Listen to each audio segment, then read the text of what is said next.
Bonjour les internautes et bienvenue dans cette vidéo qui parlera d'un concept longuement attendu et nouvellement dévoilé, la corvette Polaris de chez Robert Space Industries. Au départ, la place de corvette était destinée à notre bien-aimé Idris de chez Aegis Dynamics. Seulement, entre le concept et la réalisation du Mothership, celui-ci a reçu une dose de stéroïdes qui fait de lui aujourd'hui une énorme frégate. Les développeurs ont alors annoncé la Polaris pour prendre la place tant convoitée des corvettes, avant de faire silence radio un bon moment. C'est seulement lors de cette CitizenCon de 2016 que Chris Roberts nous fait l'honneur de dévoiler le concept de cette prestigieuse RSI Polaris. Les corvettes modernes sont des vaisseaux de faible blindage et d'extrêmement bien armés. Elles ne sont pas faites pour tenir une ligne de combat, mais plutôt pour rentrer dans le champ de bataille, balancer la sauce et repartir aussitôt. Et ça, RSI l'a bien compris. Dotée de 2 propulseurs principaux ainsi que de 4 propulseurs auxiliaires, la corvette est extrêmement rapide et maniable pour sa taille. En effet, elle mesure 155 mètres de long pour 220 tonnes.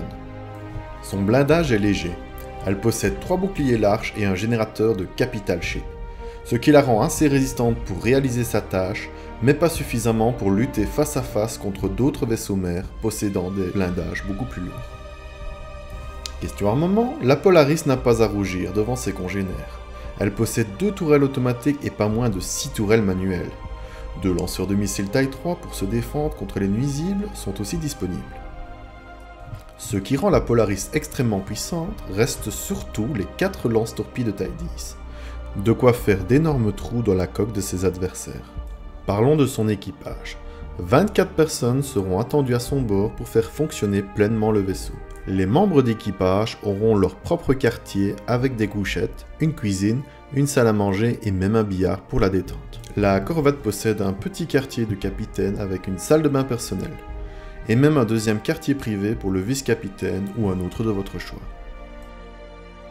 Une chose qui rend la Polaris intéressante, c'est son hangar, permettant de réparer, entretenir et réapprovisionner un chasseur d'une taille maximum ne dépassant pas le sabre. RSI déclare que tout ce qui rentre physiquement dans le hangar pourra être embarqué comme par exemple 2 petits merlins. RSI sous-estime sa communauté. Elle ne manquera sans doute pas d'ingéniosité pour faire entrer 2 chasseurs un peu plus gros à son bord. Au vu des images dévoilées par le constructeur, je n'ai aucun doute qu'il sera possible de jouer à Tetris avec le hangar. Au niveau du stockage, elle possède une soute de 216 unités de frais, ce qui est très peu pour sa taille, mais rappelons-le, c'est un vaisseau de combat et non un transporteur. RSI a quand même indiqué qu'un rover pourra grimper la rampe du cargo, et bien sûr s'y loger au chaud pour de futures missions terrestres.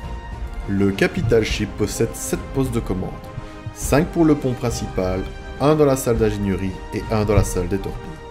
En ce qui concerne le pont principal, il vous faudra les membres suivants: un pilote, un copilote, un opérateur de tourelle et un opérateur de communication, en plus du capitaine. Le vaisseau possède une verrière rappelant vaguement celle des constellations de la marque. Comme beaucoup, je suis déçu du choix et j'aurais préféré une vue au centre ou à l'arrière de la corvette, tout comme la frégate de classe Idris. Une mise en vente au prix de 819 € est réservée aux plus aisés d'entre nous. Un prix que je trouve excessif, mais je rappelle que tous les vaisseaux seront achetables en jeu avec des crédits, et que si vous décidez d'acheter ce superbe vaisseau mère, il s'agira d'aider le développement de Star Citizen. Si vous avez aimé ma vidéo, n'hésitez pas à liker et vous abonner à ma chaîne. Je suis ouvert aussi à tout commentaire positif et négatif, tant que celui-ci reste constructif. Sur ce, citoyens des étoiles, je vous souhaite d'agréables aventures et à la prochaine.